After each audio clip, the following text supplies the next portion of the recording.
Mga ahensya ng gobyerno pinagsabihan ng Malacanang na iwasan muna ang magagarbong Christmas party at magtipid, lalo na katatapos lang din ng sunod-sunod na paghagupit ng mga bagyo sa bansa. Balitang umaabante mula kay Aileen Taliping. Nais ni Pangulong Ferdinand Marcos Jr. na maging simple lang at iwasan ang magarbong pagdiriwang ng Pasko sa lahat ng ahensya ng gobyerno ngayong holiday season.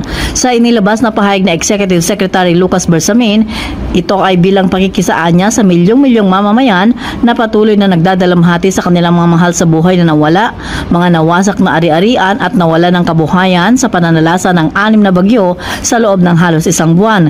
Hindi na niya kailangang maglabas ng opisyal na panuntunan dahil naniniwala ang palasyo na kayang magtipid sa kanilang selebrasyon. Hinikayat ni Bersamin ang mga tanggapan ng gobyerno na i-donate na lamang ang kanilang natipid sa selebrasyon sa mga komunidad na matinding nasalanta ng bagyo. Sa kabila nito,